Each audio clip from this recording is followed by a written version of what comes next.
Welcome. Today, we're strapping ourselves in for a deep dive into the Fisker Ocean. Ah, yes, the ocean. It's a brand new electric SUV, and it's not exactly sneaking onto the scene, is it? No, definitely making waves. It's clearly aiming to compete with some established players. And from what we've seen, it's bringing a really interesting, maybe a polarizing mix of fresh ideas. Absolutely. You've got a vehicle that right away just screams, "Look at me!" But, beyond that initial flash. We need to figure out what's really going on. Are these innovations genuinely smart? Or are some maybe just potential headaches waiting to happen? Exactly. So, to get the full picture, we've really dug into a couple of recent YouTube reviews. Right. We've got Doug Demuro's deep dive into all the quirks and features. His classic approach. And then there's the, let's say, more visceral take from autofocus. Quite different. Yeah, a bit more intense, maybe. So our mission today is really to unpack the Fisker Ocean, what makes it tick, what makes it stand out. And crucially, what might give you pause? What are these early reviewers actually experiencing? Precisely. Yeah. So buckle up. This should be quite the ride. Okay, let's start unpacking. Doug Demuro seems like the logical place to begin. He's the king of details. He is. And the ocean gives him plenty to work with right from the moment you approach it. Definitely. Even just opening the door, apparently. Yeah. He points out power stamped right there into the door sill. Bold move. Power. It's a statement, isn't it? What do you think they're going for there? Is it the electric thing? Or just brand confidence? Maybe a bit much. Could be. Sets a certain tone, anyway. Bravado, maybe. Makes you wonder about the driving experience they want to project. And the key fob, it's not just lock and lock, it's like a mini gadget. Oh, yeah. What's it do? Well, tailgate control, obviously. But the lock and lock comes with the whole light show. A light show? Yeah, the rear lights do a little dance, and it even projects the Fisker logo onto the ground. Okay, so quite the arrival sequence then. Yeah. Very theatrical. Definitely designed to make you feel like you've got something special, but does it add real value? That's the question, isn't it? How much does that contribute to just, using the car day to day? Good point. Oh. And sticking with the unexpected, the rear glass rolls down. The main rear window, like on an old 4Runner or Wagoneer. Exactly. You just don't see that much anymore, especially not on a sleek, modern EV. That is interesting, almost a throwback feature. Why do you think they did that? Maybe trying to evoke that classic SUV feel. Or just something different to talk about. Could be. Does it actually make it more practical? Or is it just novelty? Hard to say, but then there's California mode on the fob. Right, I heard about this one. One button press and boom, open air experience. All the windows, sunroof. Even the little side windows and back? Yep, those two. And the tailgate window, everything opens at once. Wow, okay, that's dramatic. Great for airing it out on a hot day, I guess. Or just enjoying the drive. Speaks to that California lifestyle, maybe. For sure. But how often would you really use it? And, more moving glass parts, more things to potentially go wrong. Always a consideration. Moving around back, Doug pointed out this extra vertical light bar. On the seat pillar. Yeah, functions as another turn signal. He noted it's not required legally. The mirrors already have indicators. So it's purely additional redundancy or just visual flair? That's what I wondered. Is it a clever safety addition, making signals more visible? Could be. Yeah. Or does it just clutter the design lines back there? And the main taillight itself is super thin, just a strip. Yeah. Which apparently meant... Had to move the actual turn signals down into the bumper, right? Because of the tailgate opening. Yeah. Regulations. Exactly. Plus, you've got the floating Fisker logo, Ocean 1 badging. Branding is definitely front and center. Very prominent. And Doug did a good job reminding us about Henrik Fisker's background. Right. The designer pedigree. BMW Z8, the original Fisker Karma. And now this completely new Fisker company. It's a history of pretty bold design moves. Which brings us to that huge solar panel on the roof. Ah, yes, the solar sky roof. Fisker claims it can add around 1,500 miles of range per year. That's a lot. It's a headline number for sure. Conceptually, integrating solar is great for EVs. But 1,500 miles. How realistic is that, you think? For the average person? It's going to depend so much on where you live, how much sun you actually get parking outside versus a garage. Right. So maybe a bit optimistic for many users. The day-to-day gain might be pretty small. Probably more modest, yeah. Yeah. Still, neat idea. Up front, the hood doesn't open. Sleek look. Floating badge again. But no frunk. That's a bit of a miss for EV storage. Yeah, people like frunks. But they did put a cool little graphic on the windshield washer fluid panel. Small touch. Okay. And the charge port. Front driver's side fender, pretty standard spot. Charging speed seems competitive, like 10–80% in about 35 minutes. That's decent. On par with rivals. Yeah. And the door handles, flush. Yep, they pop out when you unlock. Adds to that smooth look. Okay, so lots of exterior details. What about inside? Doug usually finds plenty there, too. Oh, definitely. Oh. Stepping inside, it gets even more, let's say, unconventional. Also, Well, first off, there's no start-stop button. none at all. How do you turn it on? Press the brake pedal. Twice. That brings it to life. Huh. Minimalist. Does it feel intuitive? Or just different? Needs a slight adjustment, I guess. Simplifies things, maybe, but could confuse you at first. Right. And the gear selector? It's a column shifter. Down for drive, up for reverse, button on the end for park. Okay. Fairly standard layout for column shifters. But Doug highlighted the sounds it makes. Unique sounds for forward and reverse. He even played them. Unusual sounds. Good unusual or bad unusual? Hard to say. Could be quirky and memorable or just jarring. Depends on your taste, I suppose. Yeah. Shows they're willing to be different. Definitely. What about drive modes? 3 of them. Earth, Fun, and Hyper. Catchy names. Earth, Fun, Hyper. Okay. How do you select them? There's a button right on the steering wheel, and the mode shows up on a small screen just above the steering wheel. Oh, a separate little display, not just on the main screen. Right. Doug thought that was good. Keeps critical info in your line of sight. Better than digging through menus. Yeah, that makes sense. Easier access, safer maybe. Then there's the main event inside the huge central screen. It's vertical, like a giant tablet. Big portrait screen, yeah. Like a Mach-E or Tesla. But this one rotates. Rotates. How? Press and hold the Fisker logo button below it, and it physically pivots to a horizontal landscape mode. Wow, okay. That's different. What's the point? Versatility, I guess. Vertical for maps. Maybe horizontal for watching videos when parked. Caters to different things. Interesting gimmick. Or maybe genuinely useful. Time will tell. Thankfully, they didn't put everything on the screen.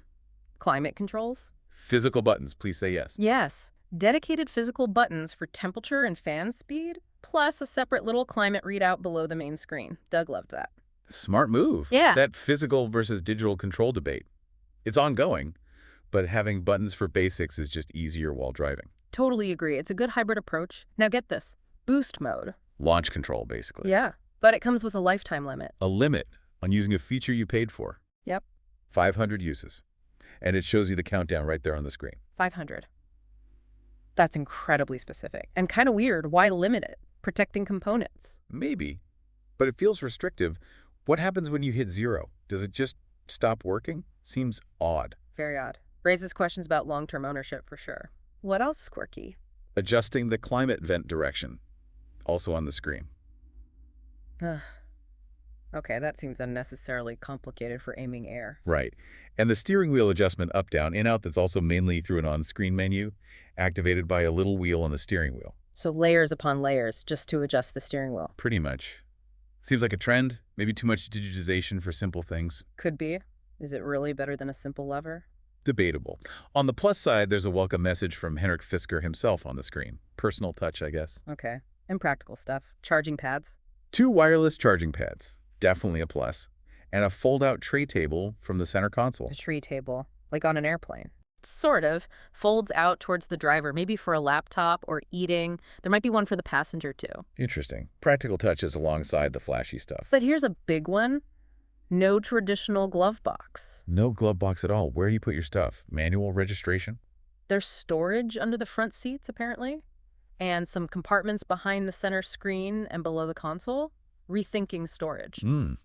Underseat storage can be useful, but losing the glove box. That's a familiar spot people expect. Might annoy some folks. Could take getting used to. Also, split sun visors. Split? How? They're designed to block sun more precisely, but the trade-off is the vanity mirror is tiny. Trade-offs everywhere. And the rear view mirror. Camera option. Yep, flips to a camera view. Definitely useful if the back is full of people or cargo. Standard helpful tech these days. Good feature. What about the back seats? Often overlooked. Actually, Doug said they were a real highlight. Surprisingly spacious. Really? Good legroom and headroom. Excellent, he said, even for taller adults. Flat floor, too, and the front seat backs are sculpted to help the middle passenger. Big win in this class. That is a big deal. Passenger comfort is key for an SUV. Suggests good interior packaging. Back there, you get USB-C ports, naturally, and the center armrest folds down. Cup holders. Controls. Yep, controls for rear heated seats and climate. But Doug noted the cup holders were really small. Tiny cup holders, okay? Any storage back there? Seat back pocket. No seat back pockets. Odd omission, small details, but they add up. They really do. How's the cargo area itself? Doug described it as fine. Not particularly huge, maybe compromised a bit by that generous rear seat space. Trade-off again. Passenger room versus cargo space. Makes sense. There is some storage under the floor back there. Subfloor storage, okay? Useful for hiding stuff. And he mentioned again that being able to just open the rear window is handy for tossing small items in without opening the whole tailgate. True. That is a unique advantage of that feature. Any other cargo details? Just a neat touch. The Fisker logo lines are used as the cargo area lighting on the inside of the tailgate. Consistent branding elements. Yeah. Okay, so wrapping up Doug's take. He liked the attractive exterior. Thought the interior was nice, better than Tesla, he said. Tech generally good, if a bit laggy. But reservations about driver assist and the company's future. Yeah, driver assist wasn't immediately intuitive, he felt. And yeah, uncertainty about long-term viability and reliability. It's a new company, new car. Big questions. But overall, his first impression was positive. Unique car, lots of features, reasonable price if it proves reliable. And a Doug score reflects that uncertainty. Exactly, 68 out of 100. Tied at the top of its class, he said, but with that huge asterisk hanging over reliability and ease of ownership. Okay, so a promising but potentially flawed gem, according to Doug. Right. Now, prepare for whiplash. Let's switch to the autofocus review. The one that called it the worst car ever reviewed. That's a strong statement. Extremely strong. Though they did clarify the worst aspects weren't necessarily the fundamentals, like driving dynamics or build. It was more about the user experience. Okay. That distinction is important. So not fundamentally broken, just frustrating. That seems to be the gist. And how they even got the car was weird. How so? Picked it up from a Mitsubishi dealership, and Fisker apparently wanted them to wait for a software update before reviewing it. Oh, that doesn't sound great. Suggests Fisker knew it wasn't quite ready for prime time. Kind of raises a flag, right? Questions about the state of the car being tested and maybe consistency for early buyers. Definitely. But interestingly, despite the worst car headline, they agreed the basics were good. Design, dual motor power, the claimed 360-mile range, materials, ride comfort, all generally fine. So the core vehicle underneath is sound. Seems like it. They even praised the innovative ideas, hoping other car makers would copy some of them, so it wasn't all negative. Okay, that's fascinating. So where did it all go wrong for them? Well, first, they echoed Doug's praise on many things. Exterior design, the lights, charge port, opening rear window, trunk space. Even the solar panel got a nod. So agreement on the cool factor and the design appeal. Pretty much. Inside, too, they liked the general layout, praised the physical HIC buttons, agreed the seats were comfy, and rear space was best in class. Okay. Still sounds positive. What's the but? The but was massive. Their main theme was, this feels like a young company rushing things, maybe not thinking through all the details needed for a truly great car. Execution issues. Big time. The software, they said, felt very incomplete when they tested it, which made it hard to even assess features properly, like the solar roof's actual contribution. That's a major problem. Software is so critical now. If it's buggy, it can ruin the whole experience. Exactly. They also dinged some practical things. Again, the small sun visor mirrors, that center armrest tray eating up storage. And the passenger side having another tray instead of a glove box. Yeah, they saw that as a questionable choice, overlooking basic practicality, maybe. Seems like form over function in some areas, perhaps. What about driving controls? Criticisms there, too. The drive mode button on the wheel, unlabeled. Unlabeled? Yeah. How do you know what you're pressing? Trial and error, I guess. Mm-hmm. And they felt little difference between modes beyond throttle response. Earth mode was apparently inelegant. Inelegant? What does that mean? Jerky? Sounds like it wasn't smooth. And that limited use boost mode, they called it bizarre. Can't blame them there. It is bizarre. And remember California mode, the big signature feature. Yeah, opens everything. Didn't work properly for them. The rear quarter windows didn't open. A key feature failing. Not good. Wow. Okay, that's a definite fail if a main selling point doesn't work. And they complained about accidentally hitting steering wheel buttons because of placement and sensitivity. Just annoying usability issues. Adding up. Yeah. But were there bigger problems? Glitches. Oh, yeah. This is where it really fell apart for them. A flood of software issues. Like what? Frequent errors popping up on the driver display. The 360-degree camera being unreliable. Bluetooth pairing and connection problems. Okay, those are significant annoyances. It gets worse. A distracting red and blue flashing effect on the driver's display during acceleration or deceleration? Flashing lights while driving, that sounds awful It- and potentially dangerous. For sure. Plus, the driver attention system apparently beeped constantly, even when they were paying attention. And no hill hold assist. No hill hold. In a modern EV, that's a basic feature. How does it not have that? Apparently not, at the time of their review. That's a huge miss. Makes stopping on inclines really awkward. That's bad.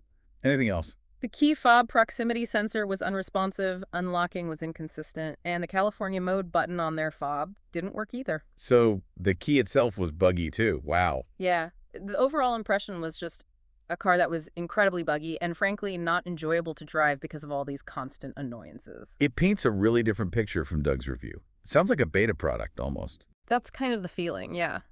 A vehicle with significant issues in its current state, or at least in the state it was when they reviewed it. The sheer number and type of problems, it suggests maybe not enough testing or refinement before launch. Seems plausible. They did mention, though, that Fisker promised a big software update version 2.0. The update Fisker wanted them to wait for. What's it supposed to fix? A long list. Revised torque split, adding automatic vehicle, hold thank goodness an energy meter for the solar roof, trailer sway control, key fob improvements, OTA updates while charging, reduced battery drain when parked. Lots of stuff. Okay, so they are acknowledging the problems and working on fixes. That's something. Right. And the reviewer actually ended by saying they are rooting for Fisker, despite everything, because the fundamentals are solid and competition is good for EVs. That's fair. The potential is there, but it needs that polish. The ability to update software is key, but you shouldn't release something this flawed to begin with. Agreed. So we end up with this really fascinating split, don't we? Totally. Doug's take. Optimistic, highlights the innovation, cool design, lots of quirks, but wary about reliability. And the autofocus take. Much harsher experience, plagued by software bugs, usability nightmares, key features not working, but acknowledging the good bones underneath. Quite the contrast. It really highlights how crucial software and the overall user experience are these days. You can have great hardware, great design. But if the software is a mess, it can just torpedo the whole thing. Exactly. The Fisker Ocean seems to showcase a bold vision, some really interesting ideas. But the reality, at least for some early reviewers, seems to be an experience that needs a lot of refinement. Yeah, significant attention required on the software and usability front. So for you listening to this, the key takeaway seems pretty clear. The Fisker Ocean, it's definitely a head-turner. It's packed with unique features, striking design. And it's a big but. You absolutely have to be aware of these very real concerns about software stability, glitches, fundamental usability issues that have been reported. It feels like a vehicle with a ton of promise, genuinely. But the actual day-to-day ownership experience might still be a work in progress right now. Which leaves you, the potential buyer, with a really crucial question to think about. Right. In this fast-moving EV world, how much weight do you give to exciting new features? That cool factor, that unique design? Compared to, say, the proven reliability and the polished, established software you might get from a more mature manufacturer. Is jumping on the Fisker Ocean now a calculated risk worth taking for the novelty and potential? Or is it maybe smarter to hang back, watch from the sidelines, and see if these promised software updates actually fix the reported problems and deliver on that initial promise? It's a tough call. A gamble, maybe? Definitely something to mull over if you're considering one.